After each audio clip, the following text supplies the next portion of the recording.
Selamat malam bagi kita sekalian. Banyak orang bilang hidup di dunia ini menyenangkan. Ya, setuju. Hidup di dunia ini menyenangkan. Tapi saya pernah baca satu buah buku yang ditulis oleh para pemikir dalam gereja Katolik. Mereka mengatakan seperti begini: hidup di dunia itu tidak menyenangkan. Sebenarnya yang lebih menyenangkan itu adalah hidup setelah hidup di dunia ini. Buktinya, semua orang yang pernah pergi ke sana tidak ada yang ingin kembali kecuali Bapak yang satu.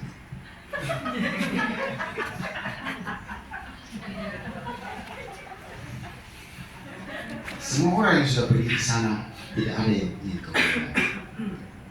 Bapak Ibu, saudara-saudari yang saya kasihi dalam Tuhan Yesus Kristus, semua orang pasti mati.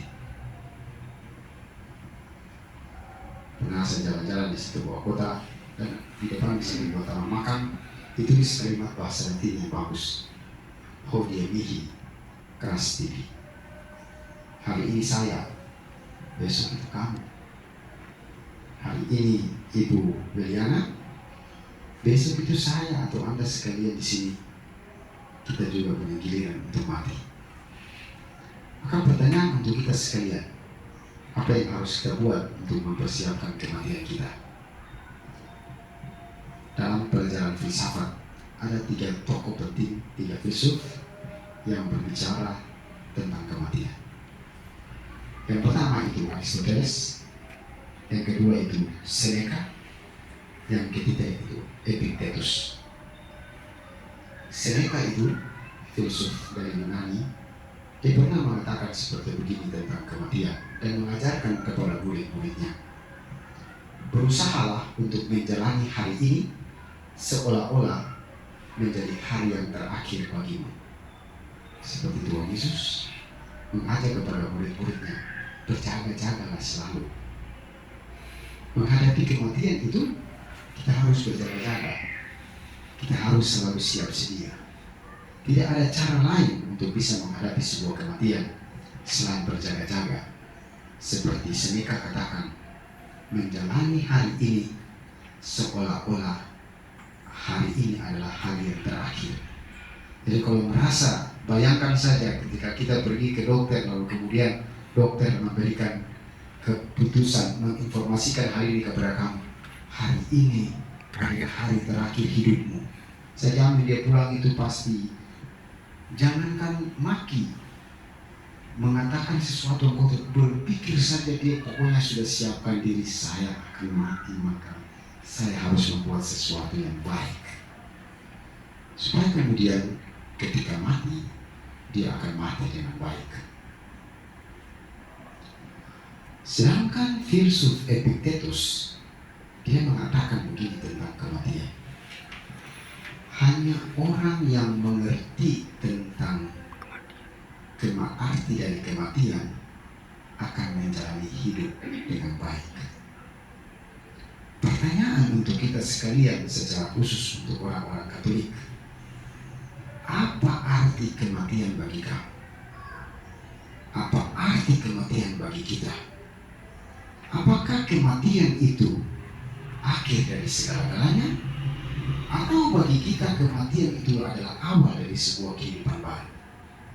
Saya tidak tahu secara pribadi Anda berpikir apa, tapi di dalam gereja Katolik dikatakan, di dalam prefasi untuk misa arwah yang pertama dikatakan di sana, vita mutatur non diletur, hidup hanya diubah, bukan dilenyapkan. Kalau saatnya nanti ketika rumah kediaman kita ini sudah hancur, bersedialah rumah kediaman abadi kita di surga. Kematian, maka bagi orang-orang Katolik, bagi kita sekalian, harusnya kita berpikir seperti demikian. Kematian itu bukan akhir dari segala-galanya. Kematian itu hanyalah awal dari sebuah kehidupan yang baru. Maka benarlah yang dikatakan oleh Leonardo da Vinci, seorang pujangga yang terkenal itu. Dia katakan bahwa untuk mempersiapkan kematian yang baik, kamu harus hidup dengan baik. Jadi kamu akan menikmati dan memperoleh kematian yang baik kalau kamu hidup dengan baik.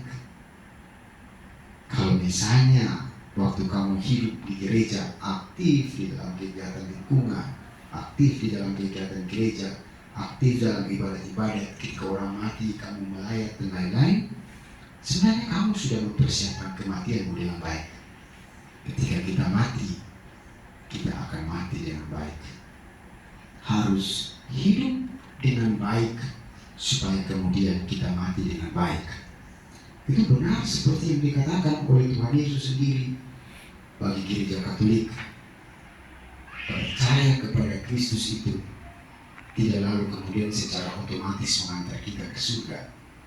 Tapi Tuhan Yesus bilang harus melaksanakan itu dalam hidup, harus berbuat itu dalam hidup, harus kemudian berbagi kasih di dalam kehidupan.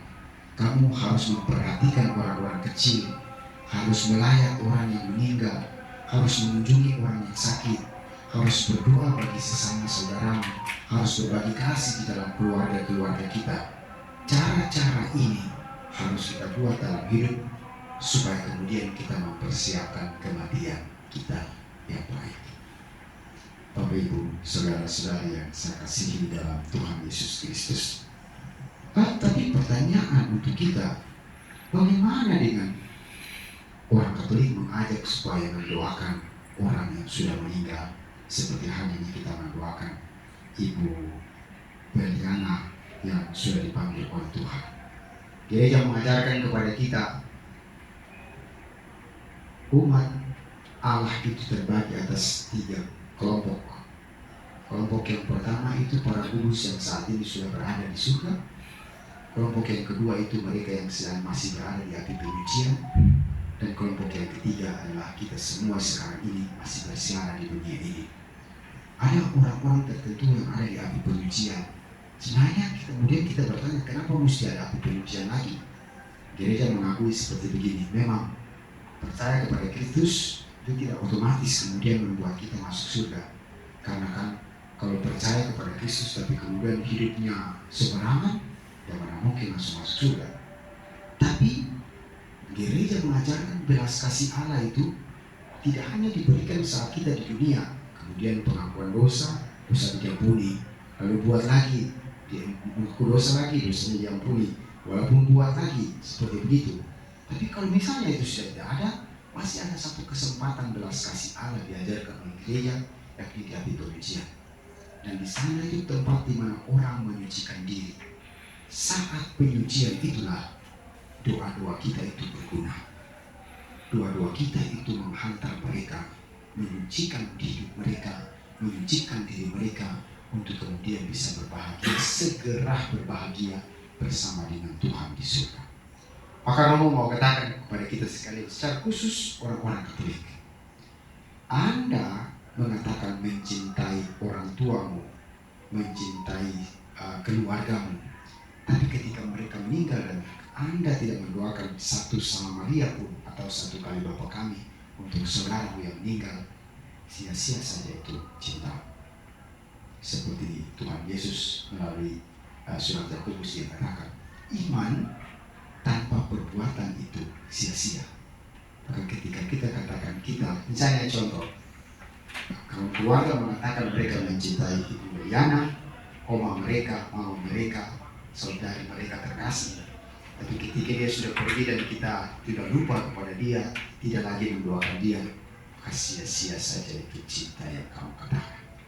Orang Katolik punya kewajiban untuk mendoakan saudara mereka yang meninggal, karena urusan masuk surga dan masuk neraka itu bukan penentuan dari manusia, tapi Allah sendiri.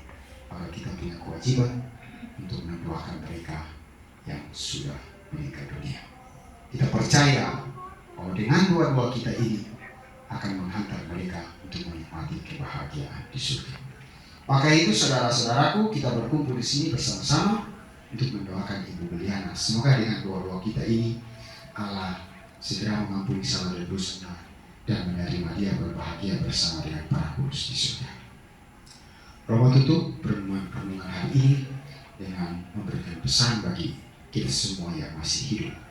Sekarang ini masa prapaskah, masa di mana orang harus membaharui diri, harus menyucikan diri melalui puasa dan pantang.